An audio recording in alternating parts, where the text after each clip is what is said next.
Dr. Van Sertima, Rutgers University, the author of the book, They Came Before Columbus. Welcome. Good to be here, Gil. Now, there's been a lot of discussion lately about Mr. Columbus and what he did and what he did not do. But your research that you've expounded on in previous programs as years gone by, your thesis is older. That our presence in this hemisphere preceded the enslavement period, that there was another period where Africans came.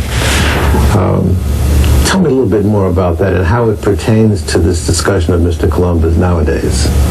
Well, the first thing that we have to understand is that to assume that Columbus was the first to make contact with the Native Americans is something that does not take account of any of the evidence, including the evidence of Columbus himself. Columbus was the first person to suggest there were Africans in America before him.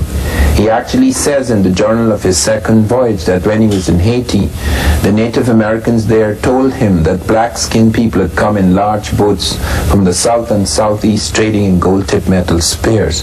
Columbus actually sent back samples of these gold-tipped metal spears back to Spain. They were assayed, they were inspected by metallurgists in Spain, and the Spanish metallurgists showed that they were identical with spears being forged in African Guinea. Of 32 parts, 18 were of gold, 6 of silver, and 8 of copper, just like the spears in the Caribbean.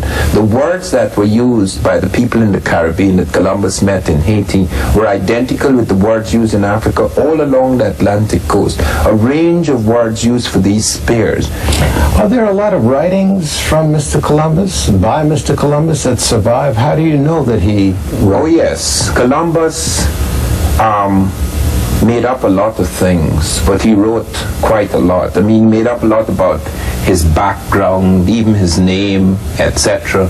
But there is no question that he wrote he had at least 4 of his 4 major voyages. He left quite a lot of papers. There's a book published in this country in 1903, 2,114 pages, just on the surviving writings of Columbus, diaries of Columbus, things said about Columbus in connection with these diaries. Well, before we get into the era that preceded him, let's talk a little bit about Mr. Columbus. Who was he? Was he an Italian? What was his name? There's a question about Columbus. I have not gone very much into his identity because I know he made up so many things. There's a lot of confusion about that. A book by Frederick Paul, The New Columbus, suggests that he was a bastard son of someone called Colon. His name was Cristobal Colon, and that he took the name Cristoforo Colombo from a dead sailor because he'd been involved in some battle that opposed the Spanish sovereigns, and he needed them at a certain time, and he didn't want them to know about it, so he took on a different identity. There are lots of stories told about So that would suggest he was Spanish. Colon? Yes. He wasn't Italian, but I don't want to say he was Spanish because I'm making it quite clear there's a lot of confusion about his identity. And I have not been very much involved in that because my great concern has been to show that most people who are opposed to this thesis of an African connection with America are opposed because they assume that Europe was an advance, always an advance of other peoples, and that the reason why Columbus could sail and make contact first was because of the advance in their shipping. What we know now in 12 disciplines, Columbus, by the way, was not the only person to note these blacks.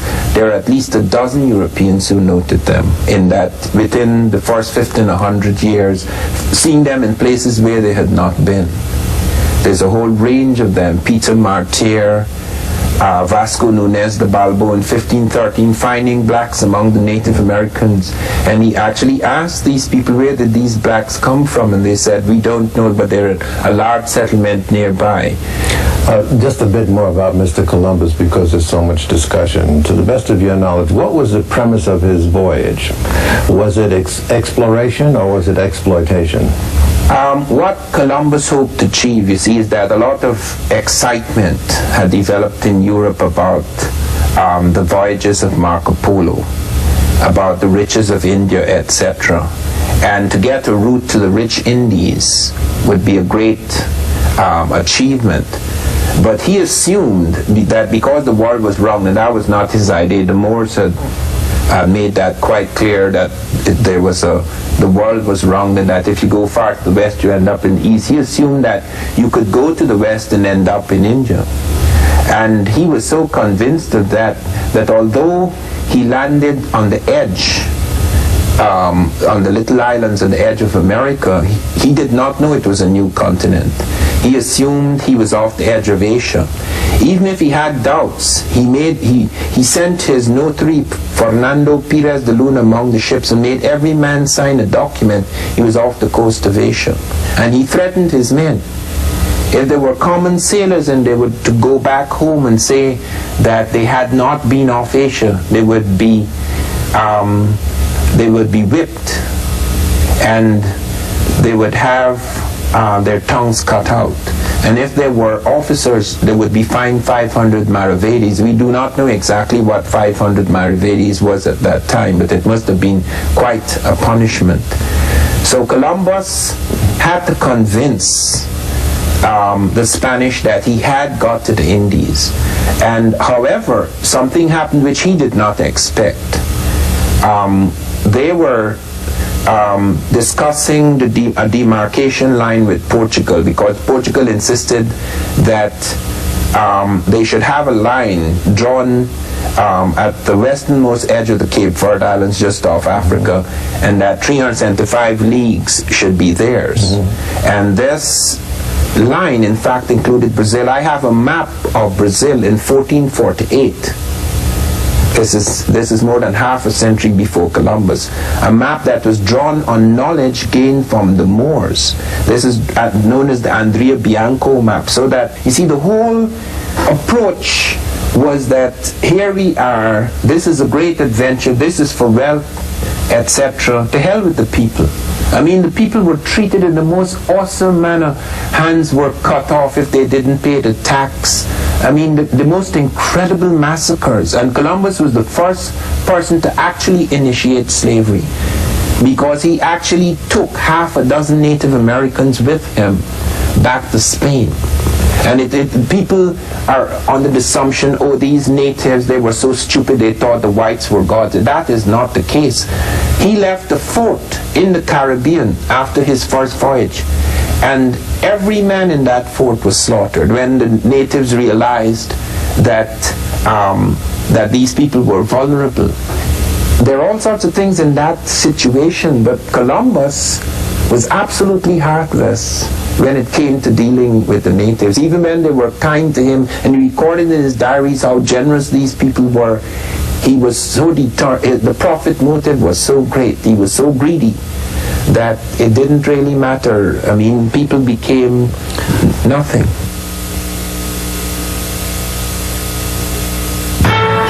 To start your day with all the news and information you need to know, start your morning with Emerge. Subscribe today. Call 1-800-532-5700.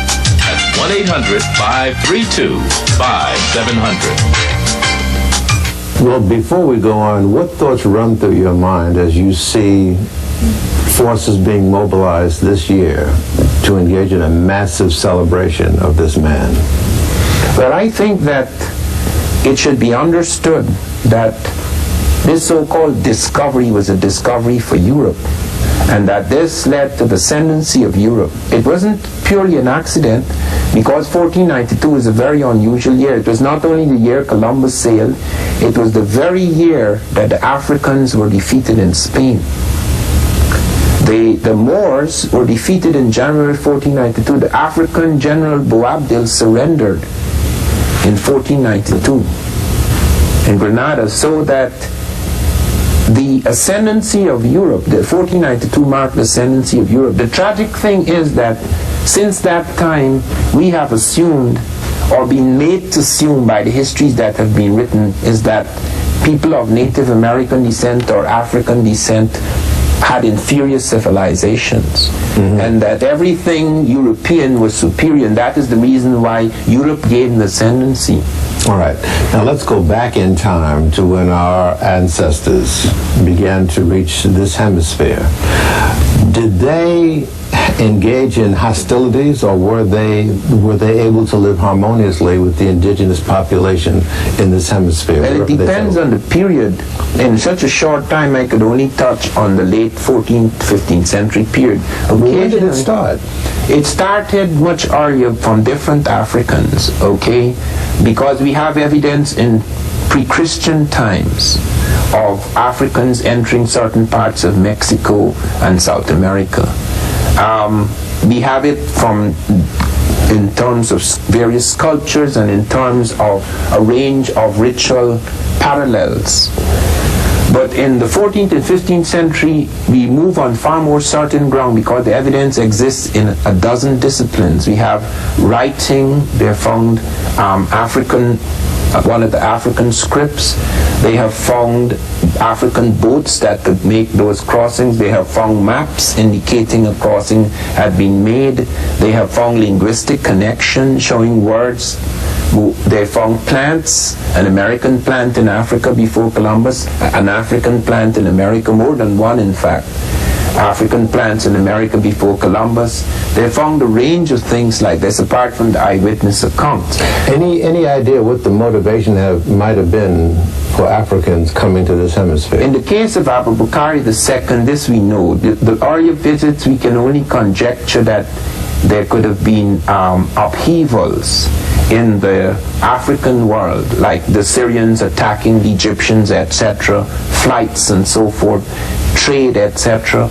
But we in the case of Abubakari II, we are aware of his motives because it was written down. It doesn't just exist in an oral tradition. It actually exists in Arabic documents like the Al-Kalkashani and the Masalik al-Absar, that he had expanded as far to the north as the Sahara, as far to the north as the desert, as far to the west as far to the south, as the jungle, as far to the east as the Niger, where he was wrestling with other African peoples, the Songhai, and he wanted to cross the ocean because he felt he could expand.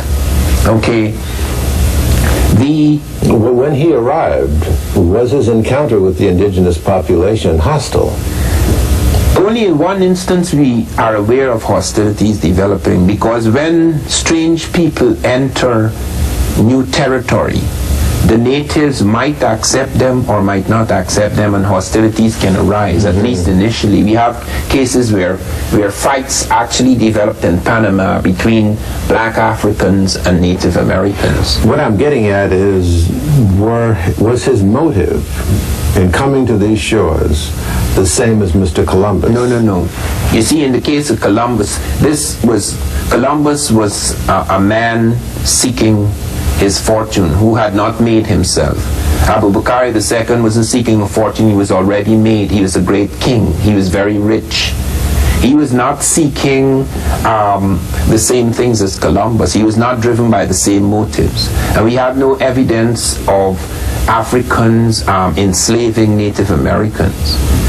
We have no evidence of them being brought over in situations of captivity. So we have no evidence of that. As I say, hostilities can arise occasionally because of the meeting of two peoples, regardless of race or intention.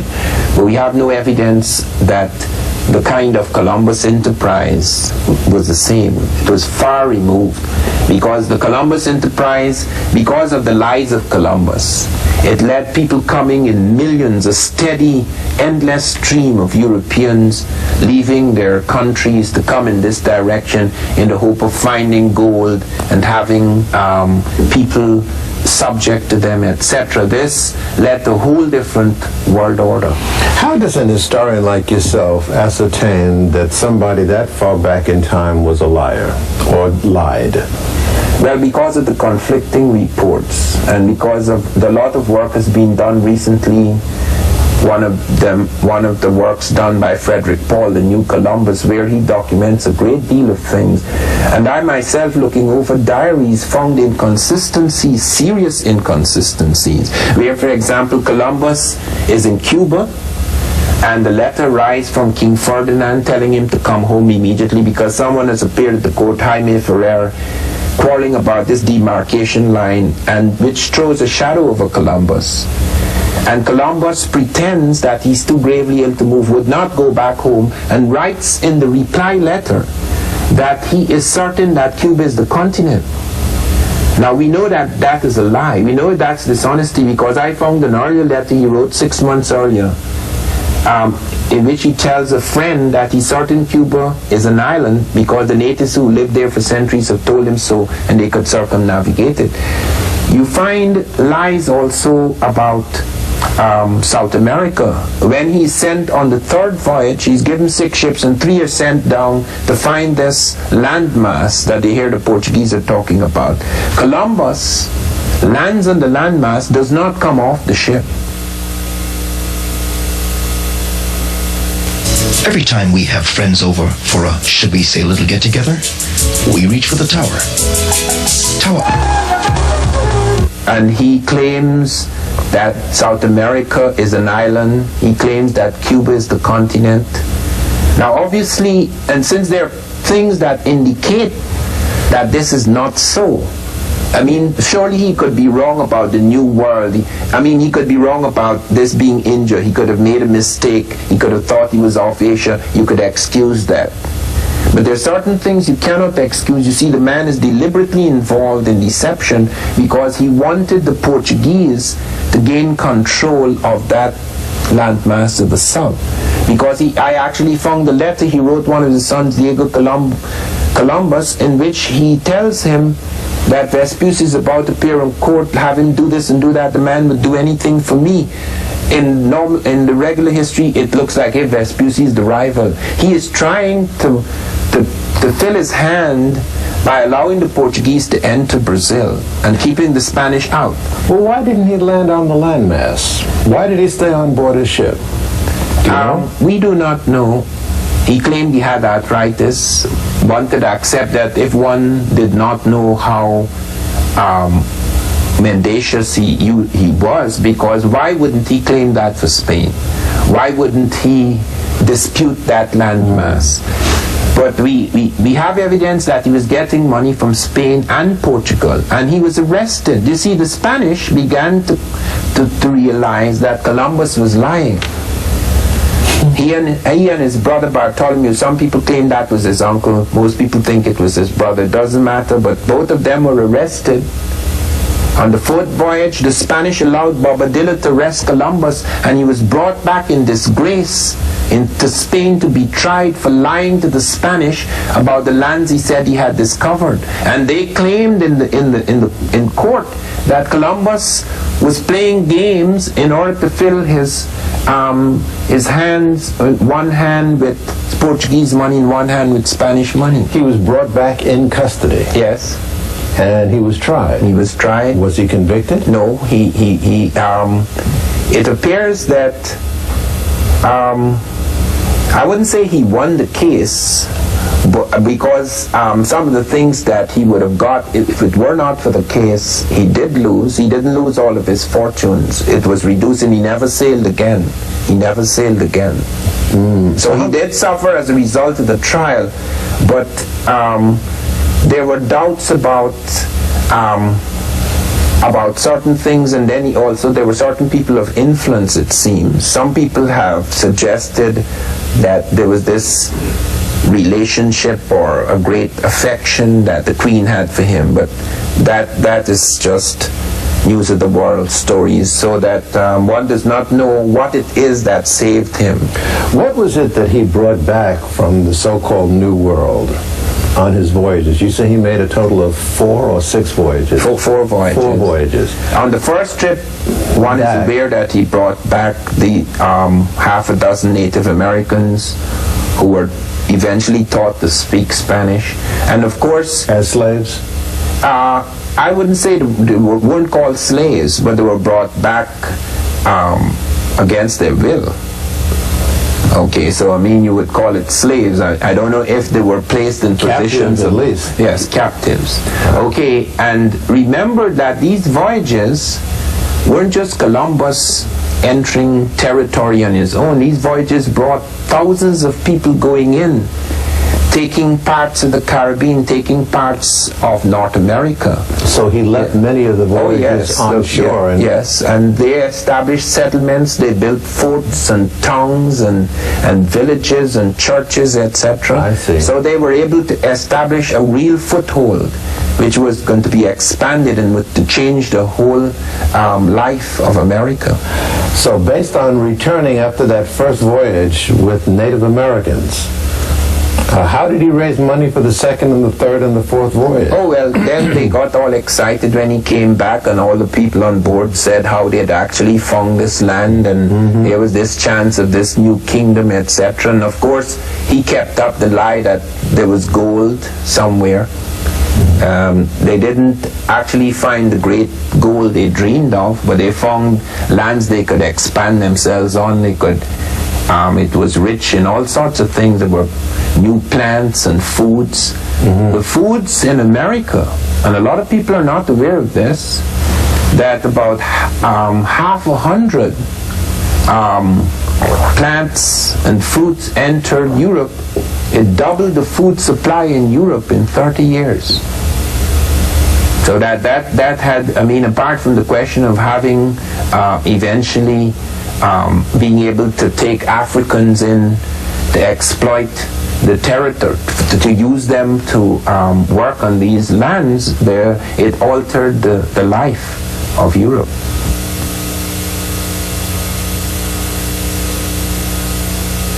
I'm Gerald.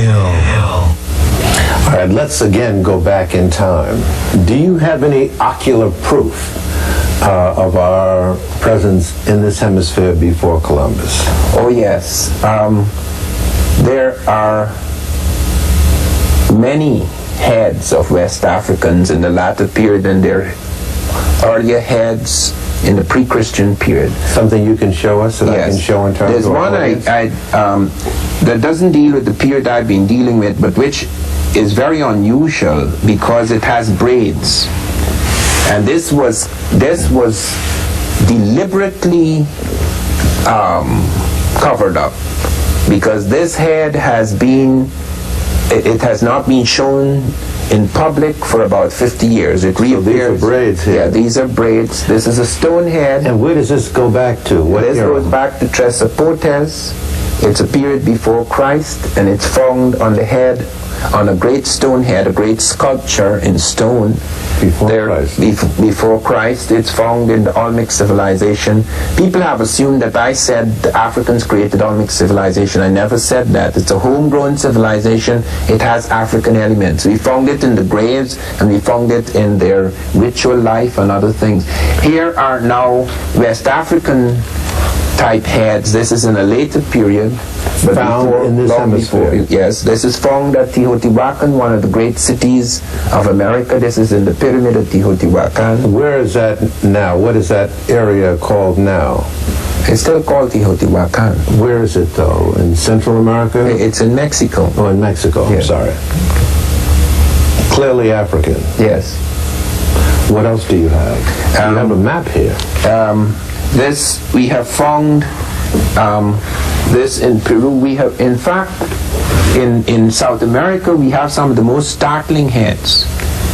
This is in Peru. We have many very realistic heads in Peru, and we have one of them in which we have the descendants of black governors in Ecuador. This is definitely a brother. Yes, and that is in the Moorish period. That is 900 AD. That is long before Columbus. We have also, which is one of the most startling things, is the sons of black governors in South America. Blacks were shipwrecked in South America just a little after Columbus because they kept voyaging even after that period. And these are the sons of African shipwrecked. Let's see if our camera can pick this up on the right hand page. Yeah, these are Africans were shipwrecked off the coast of South America, off Ecuador, and 17 of them were shipwrecked. Every one of them became the leader of a But- province, but and this these are is- their sons. This is post-Columbus. This is post-Columbian, but why it is used is because it is not far after the coming of Columbus, and it wasn't with European help, and it shows that these trips were going on. In some cases, they were continuing. Africa, you must realize, fell into tremendous slump after Europe began to enslave great parts of Africa, and many of its centers disappeared. The reason why most of us have been made to believe that Africans were incapable of certain things is because we have not studied Africa. Even Africans do not know about Africa. Because remember that an amnesia descended on Africa and among people of African descent because of the fact that their centers were destroyed. What we've been studying is surviving peripheries. That is what has led to a tremendous amount of confusion. For example, the Smithsonian found 2 African skeletons in the Virgin Islands, 1250 AD, more than 200 years before Columbus. They found they couldn't date them because something peculiar had entered their bones, but then they found the nail in the grave. Although they were in layers before Columbus, they found the nail, and they said therefore it has to be after Columbus because Africans cannot make nails. But we have found, in fact, Africans making steel 1,500 years ago in Tanzania, and along the lakes of Tanzania and Uganda, we have found Africans smelting steel in temperatures 200 degrees higher than anything achieved in Europe until the late 19th century. In your book here, you you have some illustrations of the ship, the Kontiki. Well, Got a this lot is of the Ra attention. 1. The Ra 1. The Ra 1, The Ra yes. 1, which is very important, but it is What is the significance of the voyage that Heyerdahl made? okay, the significance of the Heyerdahl voyage is that we found that Africans had boats before Christ, which could cross the Atlantic Ocean. The Ra 1 was rebuilt by Africans, the Buduma people in Lake Chad, and in 1969 they were able to cross from North Africa all the way to Barbados, using a boat that Here was it used is. long before Christ. Here it is. On the right-hand page, if we can pick that up. Okay, and what is even more important, let me close with this, Yes. is that that Lindemann and Bombard, 2 independent sailors using African dugouts and an African raft, were able to cross the Atlantic in less time than Vespucci. In fact, an African dugout crossing from Africa to America beat Vespucci by 12 days. Wait a minute. Tell me a little bit about this boat. Is it true that it was made of papyrus reeds? Yes, it's made of papyrus reed, and An exact replica of a drawing that exact- was found in an Tumen African... temple paintings in Africa, and they were able to do this. They only made one mistake. They made a mistake with the rudder because over a period of time they had changed the rudder. Yes, And and the that rudder was- made it, kept it buoyant. The rudder got them into trouble off Barbados, but there was something else that caused the problem. There was something attached to the deck that they cut. Okay, but they were able to cross nevertheless, and they were able to cross not only because of the viability of the vessel, they were able to cross because there are 3 currents off Africa that take you like gravitational belts from Africa to America, something which Europeans could not make use of. Yeah, I recall learning that the first voyage was not successful because the ship lost its buoyancy because the builders of the boat left off this rope Yeah. from the tail Yeah. that would squeeze the seawater out of But the it was hull. valuable because it showed that even when the problem occurred, they still got as far as the Americas. They did. Yes, they did float on the currents and were able to make it towards the Americas more than 2,000 miles. So that even if there was an accident, they would still have made it. But the second voyage, they built it right and they made it intact. Yes.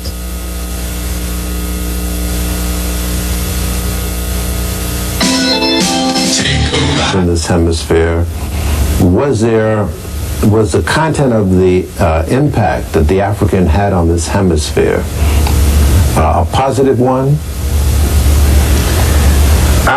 Well, it would involve a lot more discussion to show exactly what they did. because you'd have to show, for example, what impact they had, for example, on their ritual and religious life, and in some cases what impact they had on some early technologies. One has to do this with extremely great care, because one is not suggesting the Native American was a fool. But whenever civilizations meet or peoples meet, they influence each other. And there's no civilization of consequence that was not influenced from outside in some way. What is important to understand is the capacity and potential that lay within these peoples before they were overwhelmed. Because what has happened in the last 500 years has given the impression that the reason why Europe ascended, the reason why it was able to conquer, the reason why it was able to remake the world was because other peoples were stupid, or they were on a lower level. Most people do not realize Africans made Spain. Africans brought most of their science to Spain. Spain was controlled by Africans and Arabs for about 700 years before the time of Columbus.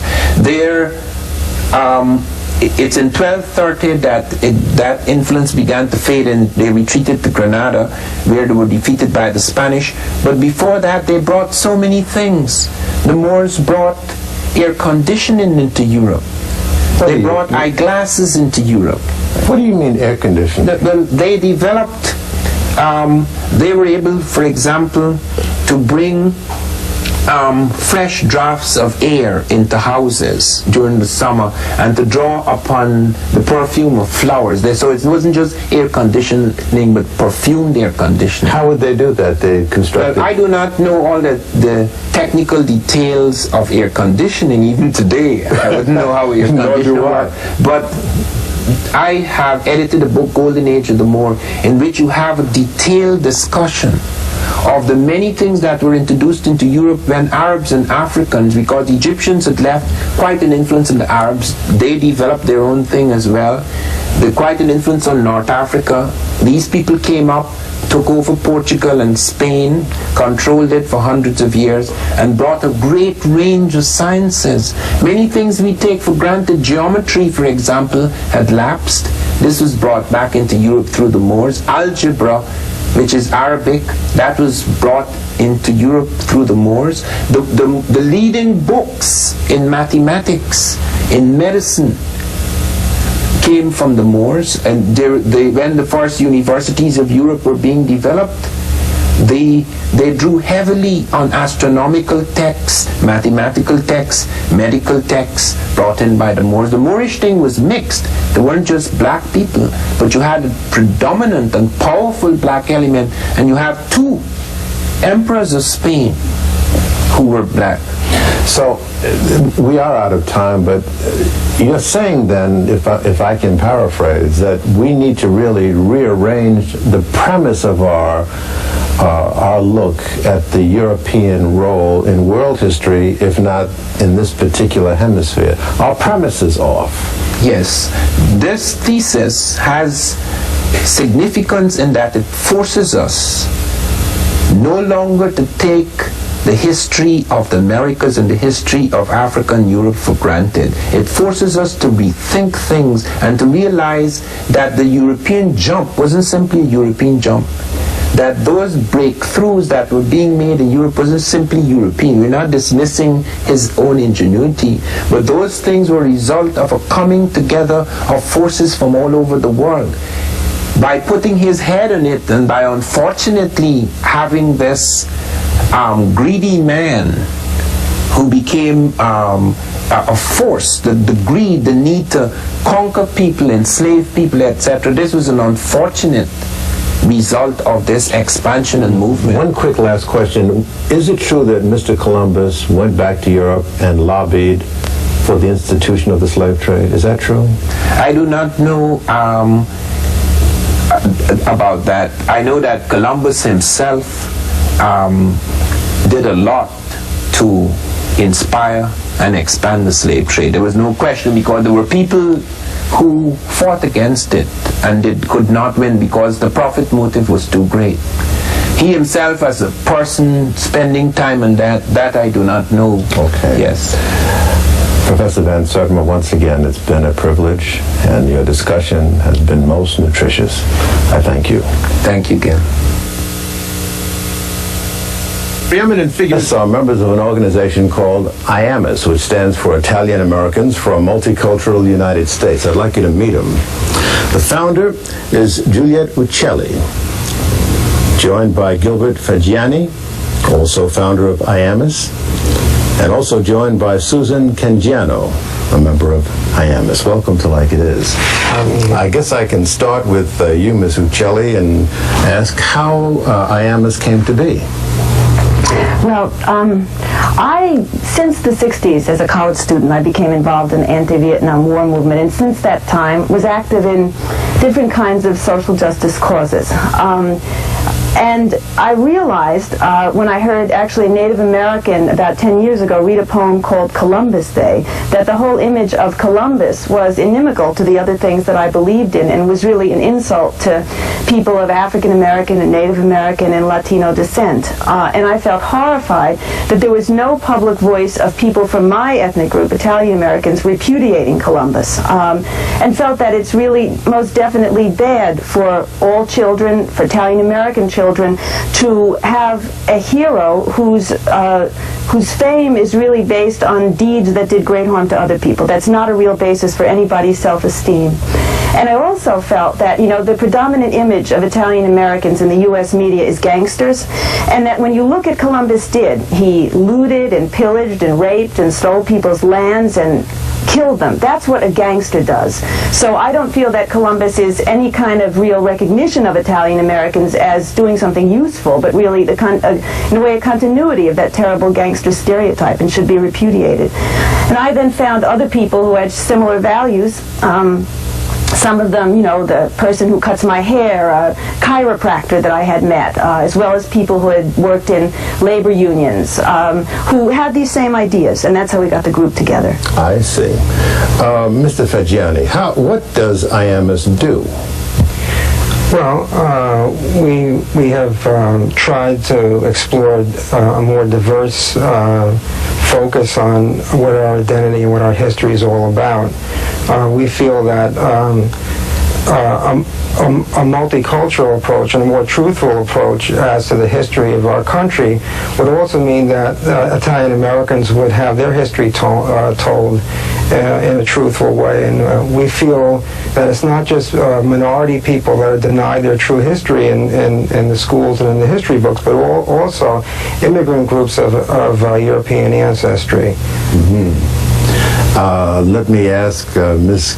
Cangiano how you became involved with the organization. I became involved with the organization, long time ago or recently? Basically recently. I started in an organization called PACE through my own, I'm sorry, I'm nervous. No, I don't blame you. I used to be nervous when I started in this game too.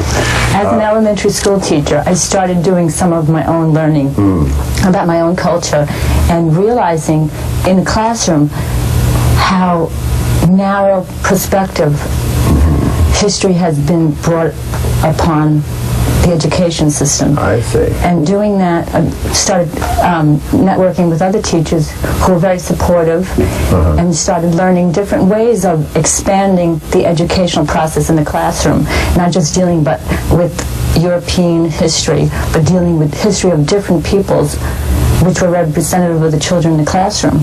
And so I started seeing that my own learning in school was very narrow, and that I would not want to impose the same kind of narrow perspective that the schools offer today. Most schools, I shouldn't say all schools. Well, now, what about your ethnicity, though? I mean, many of your kith and kin would say, notwithstanding what you say, you're still an Italian, and the celebration has been going on long before you were born. Why do you want to change things and mess things up? To which you might respond, It wouldn't be messing them up at all. It would be putting things in a more honest and true light of what really happened. And we as Italians, this is all we have. Why would you want to take this from us, an Italian might say?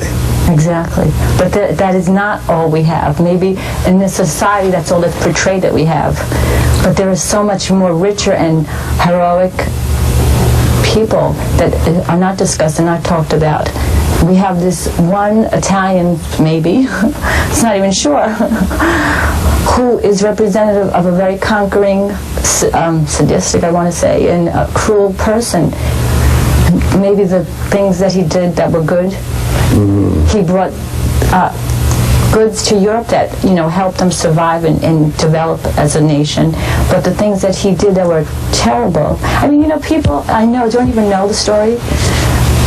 What they know is just exactly what the textbooks have told them. They've never done any critical thinking on their own. And when you bring up these horrible things that Columbus has done, they are horrified as much as anyone else would be.